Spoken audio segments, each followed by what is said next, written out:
Dougie Hamilton comes up clutch for the New Jersey Devils once again. But let's talk about Jack Hughes as well, because Jack Hughes deserves a lot of credit for how he set up Dougie Hamilton in OT. And speaking of OT, can the Devils please stop sending games into overtime and try to win in regulation? We have a lot to talk about in today's episode of Locked On Devils. Buckle up, everybody. You're Locked On Devils, your daily podcast on the New Jersey Devils. Part of the Locked On Podcast Network, your team every day. Hi, this is Bryce Salvador, and you're Locked On Devils with Trey Matthews. Elliott scores! Oh, Steven stepped up, nailed him. Brodor's got the puck. What a shot. The Devils win the Stanley Cup. Alrighty now, what is up, New Jersey? Welcome back to the Locked On Devils podcast here on Locked On Network. I'm your host, college hockey play-by-play announcer, Devils writer for Pucks and Pitchforks, and also part-time credentialed media member, Trey Matthews. Before we get into today's episode, I just want to vent a little bit. So I'm a little bit salty. Why am I salty, you might ask? Well, during the course of my winter break, I had the great pleasure of being a part-time credentialed media member for the New Jersey Devils. I was credentialed for 8 games, and during that 8-game home stretch for the Devils, they were only able to muster up 1 win, and that was my final day against the New York Rangers. Ever since then, the Devils have won 2 home games. They won in OT against the Pittsburgh Penguins, and then they obviously just won their most recent matchup against the Vegas Golden Knights by a score of 3-2. So, yeah, I'm a little bit salty in that regard. Wish I could have covered more wins, but nonetheless, I'm very proud of the New Jersey Devils for fighting back and just overall coming away with the win in OT. So Dougie Hamilton came up clutch. Andre Palat was able to come away with the goal, and also Vitek Vanacek. What more can I say that hasn't been said before? He is fantastic in between the pipes for the Devils. So in today's episode, I'm going to give you guys my overall perspective on how the game went for the Devils. Then I'm going to talk about the top performers, which was Dougie Hamilton, Andre Palat, and Vitek Vanacek, like I just mentioned. And then in the final segment, I'll give the Devils a letter grade and compare the stats. So if I had to describe this game for New Jersey Devils, I have them written down. Here are some adjectives that come to mind: resilience, fight back, exhilarating, clutch. But let's not do this type of game again. What do I mean by that? Well, this was the 4th straight OT game for the New Jersey Devils. So first and foremost, I'm glad that they're finding ways to come away with the win and walk away with at least something. So this is something I was talking about during the course of December, which is I don't care if you win or not, or I do care if you win or not, but if you're going to play hard, at least try to send it into OT. So in that case, at least try to walk away with a point so you can try to gather all the points you potentially can come the end of the season when the games start to add up a little bit more. So I'm proud that they're trying to find a way to walk away with at least something. But at the same time, when you're playing 4 straight OT matchups, fatigue is going to catch up to you. And the Devils really need to clean up certain aspects, especially how they play in period number 2. So the one thing that comes to mind when playing against the Vegas Golden Knights, they don't draw many penalties. The Devils didn't get their first power play opportunity until OT, and that's when Dougie Hamilton was able to score his game-winning goal. So I'm just trying to think of it from this sort of perspective, which is if you're the New Jersey Devils, I don't really want to use the term lucky because winning, especially at this great magnitude, is not blind luck like people were talking about during the course of December. It actually does take skill. So the Devils getting all these wins is great and all, but during this more recent stretch, I would like to see the Devils come away with the win in regulation, give their opponent no points on the board instead of having them walk away with 1. And at the same time, you're not using up so much energy. So that's what I want to see from the Devils, which is OT victories are great and all. They're exciting. I definitely get out of my chair, but I would like to see less of them for right now because I really don't want some of our young guys to hit a wall, especially with our bottom 6 not really being all that consistent. So that's my thing, which is I fear that some of the guys who are not consistent already, they're going to become even more inconsistent as we just send into more OT battles. We play lackadaisical because that's another issue. Sometimes the Devils just play too lazy and it comes back to bite them. So they have played 9 OT games this season and almost half of them have come during this recent 5 stretch of games or so. So just to give you that sort of reference. So they need to find ways to get more goals consistently. So here's a pattern that I'm seeing. Either they score first and that's all they can get, and they play, lackadaisical, and they rely too much on Vitek Vanacek or Mackenzie Blackwood or whoever is in between the pipes to try to keep them in the game. I'm not saying like this is like their theme throughout the entirety of the year. This is just basically what I'm seeing from these last few games, and it's proven true because, like I said, 4 straight overtime games. And here's another stat that's kind of shocking to me. The Devils are 19-6-1 after scoring the first goal of the game. However, they are 5-10-2 when they trail after the second period. And they were trailing after the second period in this game because they had just a couple lapses, and it was just a bad sequence of events. So Eric Haula just not shooting leads to a Vegas Golden Knights goal. And then moments later, the Vegas Golden Knights are able to get another one on the board, and thus it's 2-1. And it looked like that Damon Severson got tangled up with Carlson on that second goal by the Vegas Golden Knights. A lot of people were putting on the blame, saying Damon Severson scored it on his own net. I don't personally see it. I just think that his stick got tangled up. There was no room for him to go. I think his stick was just right behind Vitek Vanacek. So really just like no room for Damon Severson to do anything with it. And as you guys know, I don't call myself a Damon Severson hater, but I'm not against the fact of getting him out of here and maybe getting someone like Timo Meier, like I discussed with Jersey Joe in the more recent episode, or maybe another top-notch player, because I think Damon Severson has run his course in a Devils uniform. But that's my personal opinion, especially since he's set to become an unrestricted free agent. But digressing a little bit, I will give any opportunity to just say Damon Severson needs to get out of here. However, in this case, I'm not going to blame him this time around. So the Devils trail 2-1 after period number 2, and it took them into the final few seconds of period number 3 to tie the game, thanks to Dougie Hamilton and his heroics. So we're going to talk about that in segment 2. But the one thing I just want to talk about, I think Vitek Vanacek, once again, was phenomenal at goalie for Devils, and he was keeping the team in the game. So, and that's another problem that the Devils need to work on. So I talked about it when Mackenzie Blackwood played against the Seattle Kraken. We weren't giving him any help. And the Devils need to do the same thing for Vitek Vanacek, because the thing is like, it's so weird. Every time Mackenzie Blackwood is doing all the work, it seems like the Devils always lose, and it doesn't make him look good. But when Vitek Vanacek is in between the pipes, the Devils find a way to either send it into OT or come away with the win in regulation, whatever the case might be. But nonetheless, the same story is true for our goalies, which is we cannot keep relying on them to do all the work, especially when you don't know when your opportunities are going to present themselves, especially playing against a team like the Vegas Golden Knights, a team that doesn't draw that many penalties, a team that is good 5-on-5. However, the Vegas Golden Knights were missing their captain, Mark Stone, and obviously that puts a hinder on their power play. But nonetheless, the Vegas Golden Knights, they don't draw that many penalties, and you don't want to give them any man advantages. So just putting that out there for the Devils. So my overall reactions to the game, which was, it was exciting. It was great to see, especially since the Devils came away with the win.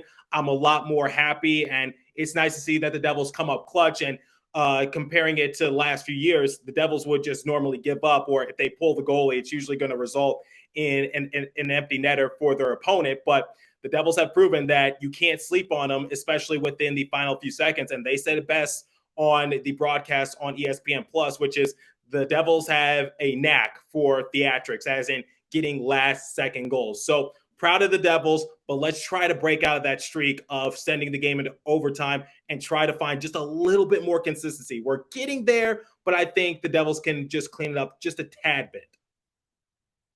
Okay, so the top players for this game for New Jersey Devils were, in my eyes, Dougie Hamilton, Andre Palat, and Vitek Vanacek. So I already talked about Vitek Vanacek and what he did for the Devils at goalie, and I don't think I could say anything that hasn't been said before. So hats off to Vitek Vanacek, and maybe he'll go out for hibachi either the next game or whatever the case might be. But Vitek Vanacek, like I said in the previous episode, is a national treasure, and I can see why he's a fan favorite. And during my course of being a credentialed media member for the Devils, he was one player that I really wanted to interview but never got the chance. So hats off to Vitek Vanecek. Now, let's talk about Dougie Hamilton, because Dougie Hamilton was able to carry over what he did in the Pittsburgh Penguins game into this matchup against the Vegas Golden Knights. So, as in the final few seconds were on the clock, Dougie Hamilton was able to tie it. But what do I mean by able to repeat what he did against the Pittsburgh Penguins? He came away with the game-winning goal in OT, because here's the problem. So I'll talk about Jack Hughes' assist momentarily, because that assist by itself deserves somewhat of a talking point. Now, for Dougie Hamilton, he has been one of the more clutch players for the Devils this season. So I talk a lot about how Nico Hischier is clutch, but after this game, Dougie Hamilton was able to tie Nico Hischier for most game-winning goals on the team with 5. So it's about who's going to get the next game-winning goal. Is it going to be Nico Hischier, or is it going to be Dougie Hamilton? And based on how Dougie Hamilton has been playing the last couple games, I think Dougie Hamilton might surpass Nico Hischier and get his 6th game-winning goal of the season. However, he could get it in period number 1, and the Devils end up winning 1-0, and then that puts him at 6. So just a little joke, and I'm digressing a little bit. But anyway, Dougie Hamilton, similar to Nico Hischier, knows how to step up his game when it matters most. So I talked about this game, talked about the previous game, but the one game, and I said this in my midseason report, one game that really stuck out to me was that overtime win that the Devils had against the Ottawa Senators a few months ago. So I believe this was in November, and this was during the midst of their win streak. I think this extended their win streak to 7. But Dougie Hamilton in overtime was able to get the primary assist on Nico Hischier's redirect. So at first I thought Dougie Hamilton had scored it, but it just grazed Nico Hischier just a little bit, and Hischier was credited with the game-winning goal in that sort of aspect. But anyway, that's just another example that comes to mind of Dougie Hamilton being clutch for the Devils. And I talked about Nico Hischier possibly being snubbed from the All-Star game, but I think Dougie Hamilton has a legitimate case as to why he should have also possibly made the All-Star game, because we talk a lot about our baby big 3, but we don't really talk enough about Dougie Hamilton, and I'm going to take that to my grave, because Dougie Hamilton has been one of the more vital players for the Devils this season. Yes, his defense makes me want to rip my hair out at times, but early on this game, he was able to break up an odd man rush in the favor of the Vegas Golden Knights and suppress them and diffuse their attack. So Dougie Hamilton was playing both sides fairly well during the course of this game, and he deserves and once again, he is just a very underrated player for the Devils, and we should be grateful that he is on this roster. So in 47 game appearances, he has 13 goals, 29 assists for a grand total of 42 points, and he has a plus-minus of plus 14. So even though his defense can be frustrating at times, sometimes it just comes at the wrong possible time. And I think that's why sometimes it's underneath a microscope. But at the same time, Dougie Hamilton, phenomenal in this game for Devils, coming up clutch in back-to-back outings and just sending the Devils faithful home happy. So Dougie Hamilton coming up big in back-to-back OTs. Hats off to Dougie. So everyone, do the Dougie a little bit, do the Dougie. So Dougie Hamilton might be a key X factor if the Devils are legitimately trying to make a deep playoff run come the end of the season. But we'll talk more about that when that time comes. But another player that I want to talk about is Andre Palat. So the line that consisted of Jesper Bratt, Nico Hischier, and Andre Palat, they were passing the puck beautifully, like pitch perfect. So that top line put out by Lindy Ruff, I'm perfectly okay with it now, because a few weeks ago, or maybe just a few days ago, wherever the case might be, I was talking about how maybe it should be in Lindy Ruff's best interest to move Andre Palat down to the bottom 6, because having spoken to Andre Palat before, he says he's willing to do whatever is best for a team, especially with him being a veteran. And I just said it has to be like more of a temporary thing. I didn't say it would be a permanent situation, but I just said, like, let him ease into it just a little bit more. But I think in this game for Andre Palat, I really hope this is a game in which he just breaks out of his like return from injury slump, if that's even a thing, because this was his first goal since October 20th, 2022 against the New York Islanders. And since he returned from injury on January 5th, he experienced 10 consecutive games without a goal. So I really hope this is the game that just breaks Andre Palat out of that little bit of a slump. And it's justifiable, because it's one of the issues that I said that the Devils were going to have to face when he returns from injury, just because they're going to have to just try to integrate him back into the lineup. The Devils already have some good chemistry. The Devils went on that 13-game win streak without his services. So it was just a matter of how do we slide him in? How do we get him back into his groove? And I said, put him on the bottom six so that way there's less pressure on him. But in this game against the Vegas Golden Knights, like I said, that Nico Hischier line, that top line was just beautiful. And I really hope they're able to maintain that consistency. And hopefully Andre Palat is able to just take leaps and bounds of improvement coming from this matchup. So I had high expectations for Andre Palat going into the season, and obviously it's been a struggle for him, especially with him having to deal with that groin injury. But I think Andre Palat can still, similar to Dougie Hamilton, be a vital X factor for the Devils moving forward, because Tom Fitzgerald has said that he won't make a big deal when it comes to trades or whatever the case might be, because according to Ryan Obazinski and James Nichols, when I did a Twitter space with them, they said that according to Fitzy, the situation for Andre Palat is that they're going to use him as their quote-unquote big addition to the team, because remember, I just said Devils went on that 13-game heater without Andre Palat, and he's a former champion. He was always solid on those Tampa Bay Lightning rosters, so it was just there's our big-name player. We went on a 13-game win streak without him. Now we add him back into the mix. Now we're going to be even better. Really hope that's not the mindset for Tom Fitzgerald, but Andre Palat, similar to Dougie Hamilton, like I just said, will be a huge X factor going forward. So I want to talk about Jack Hughes' awesome assist to Dougie Hamilton to end the game in OT. PK Subban, he was big on Jack Hughes during the course of this telecast. So he was talking about Jack Hughes pregame, during the intermissions, and also postgame, because Jack Hughes was smothered. He was charging into the offensive end, and there were two Vegas Golden Knights players that just shoved him into the boards to try to cut off his passing lanes and also make sure that he didn't use his speed to his advantage. So I want to give credit where credit is due. The Golden Knights did an excellent job of just cutting off Jack Hughes and making sure that he didn't have an inch of breathing room. But here's what Jack Hughes was able to do. He had eyes in the back of his head, on the side, underneath his chin, whatever the case might be, because like I said, he is getting shoved into the boards, and yet he's able to see Dougie Hamilton, because Dougie Hamilton, he's sort of past the point area, and he centers it off to him, and Dougie Hamilton gets a wide open shot, because the Vegas Golden Knights, during their penalty kill, they were more focused on Jack Hughes, they were more focused on Jesper Bratt, and when Nico Hischier was out there, they were also focused on Nico Hischier. So they were forgetting about Dougie Hamilton, and I also saw Pietrangelo just try to creep away from Dougie Hamilton to focus more on Jack Hughes, because Jack Hughes was about to sliver his way out of that situation. But Jack Hughes found his open teammate, and Dougie Hamilton, like I said, had a wide open shot.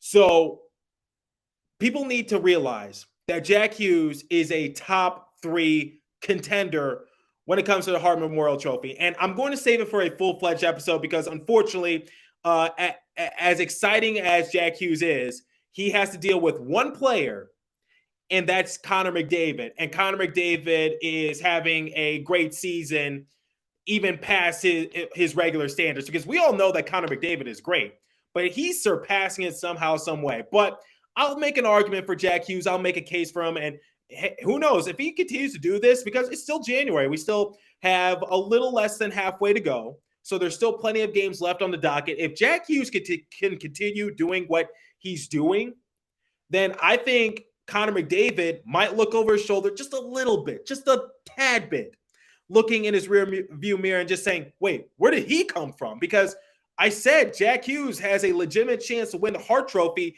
if he has a Taylor Hall type of season, and that's what he's doing. That pass was phenomenal. Like I said, he had no business of getting that pass cleanly to Dougie Hamilton. No business at all, because he has 2 defenders to worry about.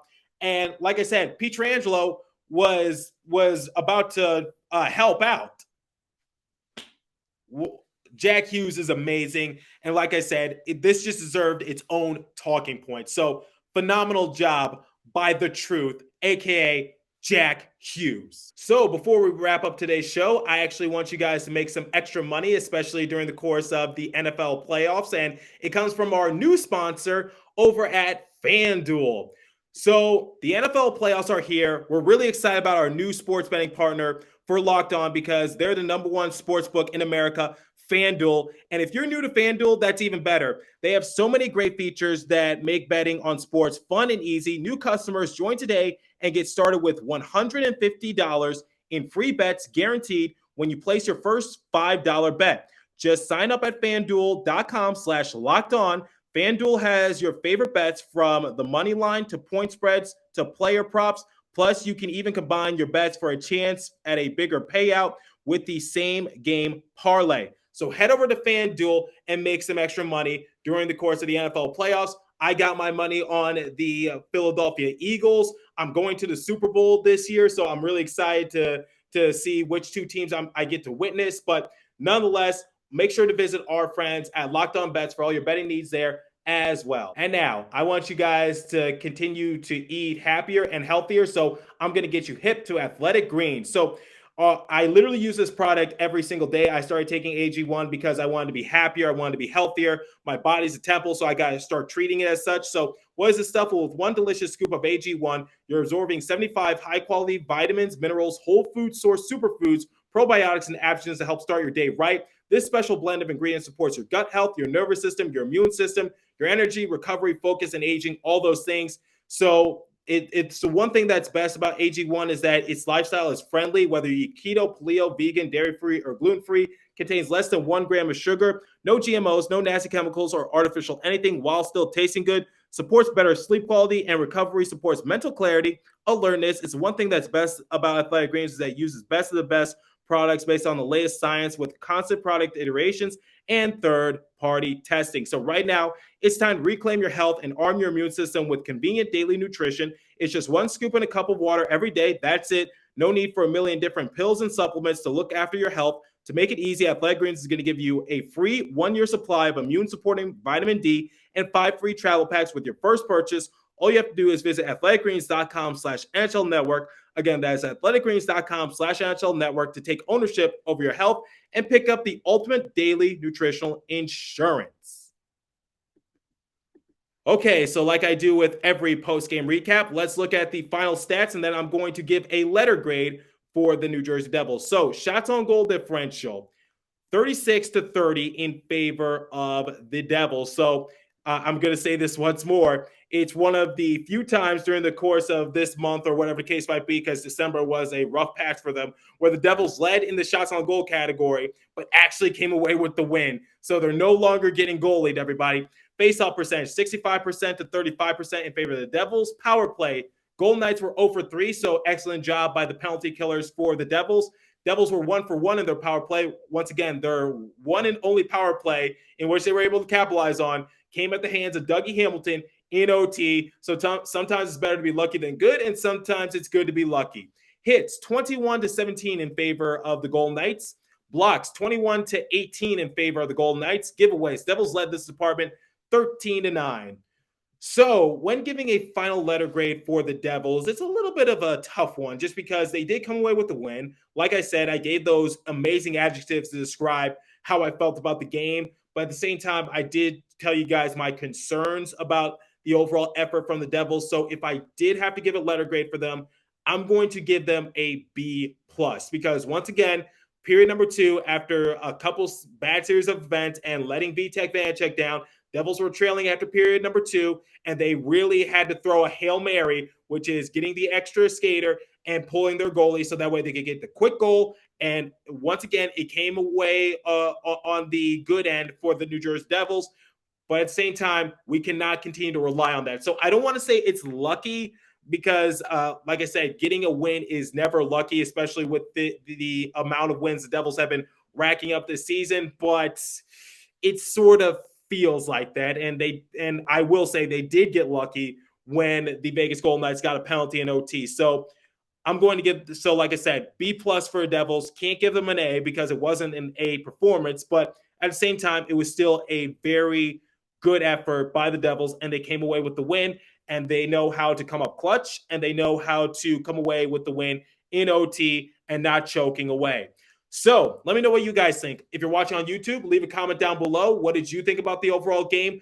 And what did you think about those overall stats I shared with you in regards to the Devils' OT streak, the amount of times they've lost a game after trailing period number 2, or their overall record after scoring the first goal of the game? Curious to hear your guys' thoughts. And if you're listening on podcast streaming service, hit me up on my personal Twitter page at TreyMatt4 or the show's Twitter page at Locked On Devils. As for today's episode, that's all the time I have for you. So continue to stay safe. Have a wonderful day in New Jersey. Go Devils. I'll catch you guys in the next episode. Thanks for listening once again.